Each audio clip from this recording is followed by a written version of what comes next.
What comes to mind when you hear names such as Mark Zuckerberg or Elon Musk? Do you think of somebody that's a visionary, an innovator, perhaps even a genius? Well, what happens when you think about folks in private equity or that work on Wall Street? Well, there's a phenomenon going on, or perhaps multiple, and I think that there are a lot of reasons why people want to hate private equity. Some of those justified, some of those not so justified. Stay tuned today as we explore some of the issues that I think are reasons why people hate private equity, and I'll also offer my thoughts on whether or not I think some of those reasons are justified. Hi, my name is Nick McLean with Four Pillars Investors. I have almost 20 years of experience in private equity, so obviously I'm biased when it comes to this topic. However, as an insider, I have a little bit more information than perhaps the average Joe does about the industry and some of its benefits and obviously some of its detractions as well. So why do people hate private equity? Well, first, let's start with a cognitive bias called the availability heuristic. The availability heuristic is a mental shortcut that causes us to think about what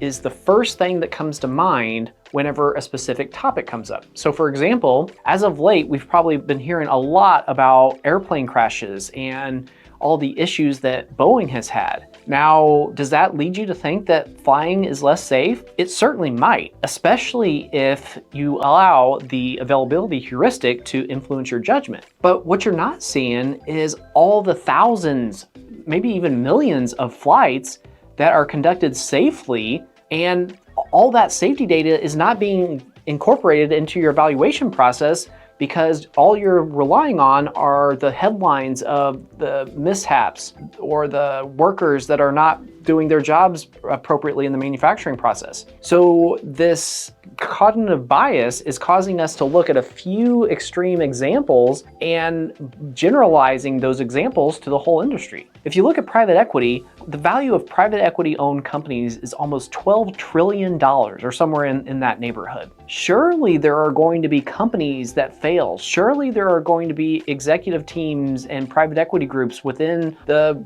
universe of private equity that are bad actors. And whenever one of those happens, it becomes the headline news, and partially because of the availability heuristic, we tend to think that if it's going on there, it's going on everywhere in private equity. Another reason why I think people hate private equity is because I personally feel like folks have a better opinion or a higher opinion of creators versus folks that work with money. Let's go back to the beginning. Talked about Mark Zuckerberg, Elon Musk. Those guys are, I would probably say, geniuses. They've come up with so many great ideas and are so much more technologically advanced than I could even come close to hoping to be ever.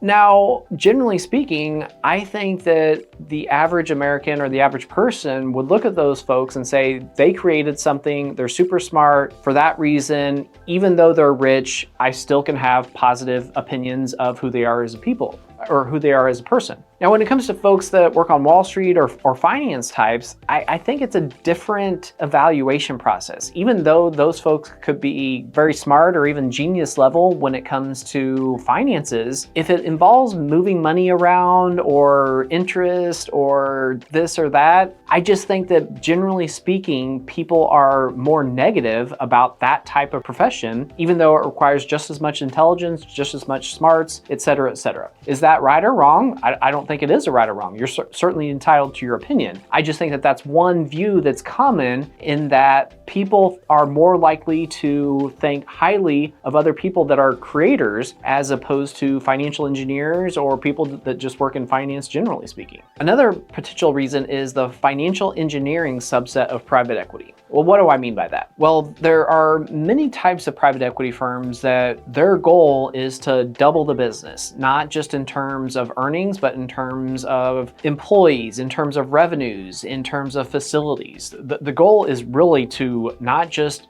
maneuver the balance sheet, maneuver the finances so that the company grows, but invest in the company, invest in the people so that in 3, 5, 7, 10 years, the company is much stronger. That's the type of private equity that Four Pillars is, and that's the type of private equity that I support. However, there are many other types of private equity that is not really the flavor that I personally like. A couple of examples. We've all heard about private equity buying up single family homes. Well, here's an instance that is not really my favorite. Why do I say that? If you look at what we try to do, we typically work with business owners that are trying to sell their business that don't really have another option to sell their business to. Maybe their kids don't want a part in the business, or the business owner doesn't have any kids. Maybe the employees or the managers within the company don't want to take on the risk of owning the business. If it weren't for private equity, in some of those circumstances, the company would go out of business. I don't think that's a good outcome, and I don't think many of the viewers here would think that that's a good outcome either. In that case, private equity is helpful because we're creating a pathway for that business owner to sell the business while also maintaining the livelihoods of all those employees because the company is going to continue in business.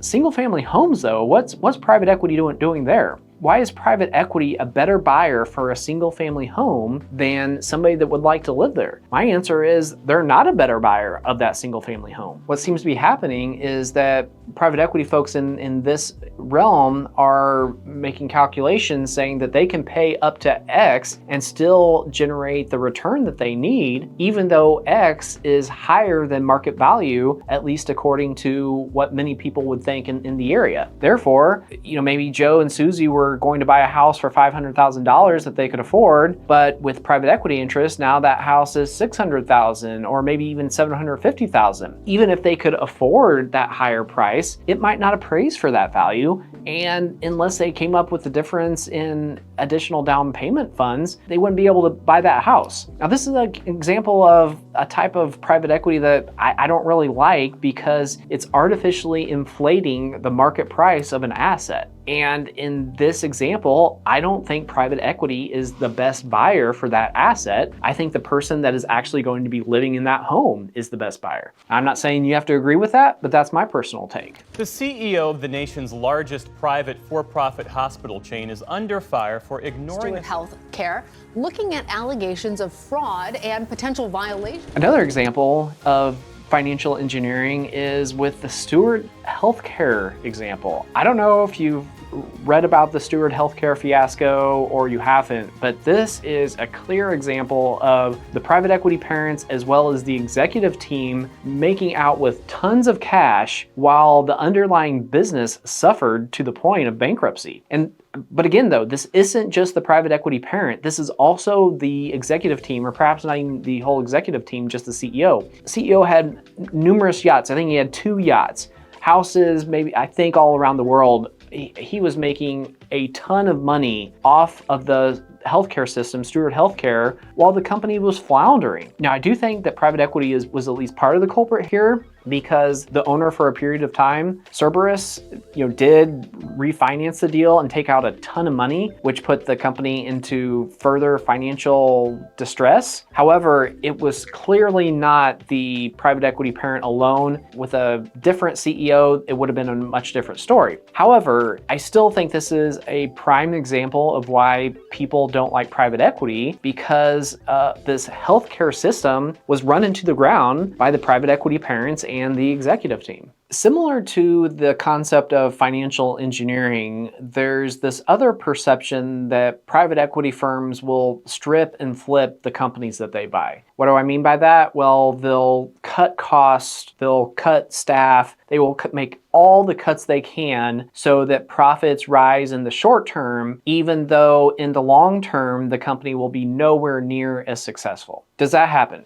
Absolutely it does, no question. However, one, that's not how we operate for sure. I mean, if you look at our investments, we've always invested some substantial amounts of capital after we've acquired it in order to purchase new equipment, new buildings, grow the workforce, et cetera, et cetera. So clearly there are folks that do it differently. However, if you look at the model, private equity firms typically are going to sell this business to another private equity firm. My experience is that the future owner of the company is going to do a lot of diligence around deferred CapEx, around the workforce, around the prospects for growth and whatnot. If the current owner takes the mindset of I'm going to strip and flip this so that short-term profits are increased at the expense of long-term health, my personal opinion is that the savvy the private equity buyers out there will see what's going on and they won't pay up for that asset. They won't even perhaps buy it at all. While I do agree that this does happen and perhaps the next buyer isn't able to determine that all this CapEx has been deferred and people have been let go, I do not think it's a safe way to ensure the success of your investment by cutting to the bone as opposed to investing in the business and trying to be proactive about growth. Now, obviously, not everyone has the same opinion as me, and that's why this whole idea of stripping and flipping even exists. From our perspective, the number one thing you can do to decrease the value of a business is strip and flip. And that is not what we're going to try to do. We're going to try to increase revenues, increase the employee base, invest in equipment, invest in the people, and that's our path to success,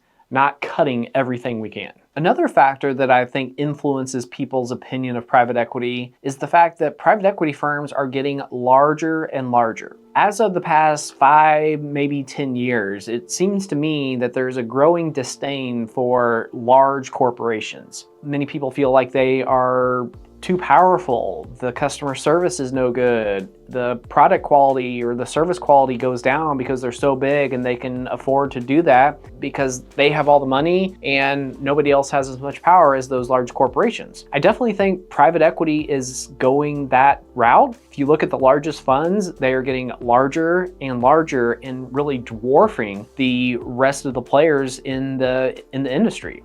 Actually, as part of my video, The Good, the Bad, and the Future of Private Equity, that was one of the main takeaways of where I see private equity going, is just getting bigger and bigger and more corporate. I really dislike that because as an entrepreneur myself, I want private equity to have that entrepreneurial flair. And that's what I think is important to be able to grow lower middle market and middle market businesses. I never really want to be in the same realm as those large guys because it's just a flavor, it's too corporate. I didn't make it in the corporate world. I wouldn't make it at a huge private equity firm. And that's why I want 4 pillars to be different. Now, am I going to be able to change that? Absolutely not. Those large firms are going to continue to be successful, raise the money, and it's just the momentum there is not something one firm or even a whole bunch of smaller firms can change. However, just because we can't change that doesn't mean that I'm going to change our model. I'm not. I appreciate the entrepreneurial flair and I disdain bureaucracy, red tape, and that's how we're going to stay regardless of what the other firms do. So those are some of the reasons why I think private equity has a bad name. Some deserve, perhaps some not as well. But still, the question remains, there are businesses out there failing that are private equity owned. Why are they failing? Well, first off, a lot of businesses fail, not just private equity owned, but family owned businesses, 3rd generation, 4th generation family owned businesses. Public companies fail too. So in any economy, in any type of ownership class, there are going to be companies that fail. It's just a fact of life. Additionally, sometimes sale leaseback transactions are blamed. What a sale leaseback transaction is whenever the real estate is owned by the company and the private equity parent sells the real estate and then rents it back from that buyer. That's decried as being terrible and just putting too much burden on the company. I just have a hard time agreeing with that argument. If you talk to a lot of real estate investors and you ask them, well, you've purchased all of this property, why don't you go out and buy a whole bunch of businesses as well? It's like, no, I'm not really an operating business guy. I prefer real estate. A similar type of story with people that buy operating companies. They're buying operating companies and they want operating assets. Real estate is not considered to be an operating asset, and for that reason, typically want to have that held outside of the company, even if it's by a third party. Now, there is risk to both parties if rents are too high. If rents are too high, then the operating company is not going to be able to afford the payments and it's going to put some financial distress on them. On the buyer side, if their tenant isn't making lease payments, they're not going to have a successful financial performance on that investment. The incentives are really aligned to set a rent structure that the company can afford and will also generate sufficient returns for the real estate buyer. Now, in my experience, that buyer has always been a third party. What I do see happening sometimes is a sale leaseback buyer coming in that has some ties to the private equity parent Now that gets to be a little bit of a gray area because there can certainly be a conflict of interest there. But in my experience, the sale-leaseback transactions that we've executed as part of any transactions have been net a solid for the company. As it relates to businesses failing though, my personal perspective is that more businesses fail due to lack of access to capital as opposed to having too much debt on the business. Having too much debt on the business is always a complaint about private equity owned companies. But how often do we hear the complaint about companies failing because they weren't able to get a working capital line or because they didn't take on debt and didn't have sufficient cash reserves in order to buy that next piece of equipment or whatnot? I don't have the numbers because I think it would be hard to research this to get the actual numbers, but working with a lot of different businesses at a lot of different stages, at a lot of different sizes, different industries, all over the board, what I can say is,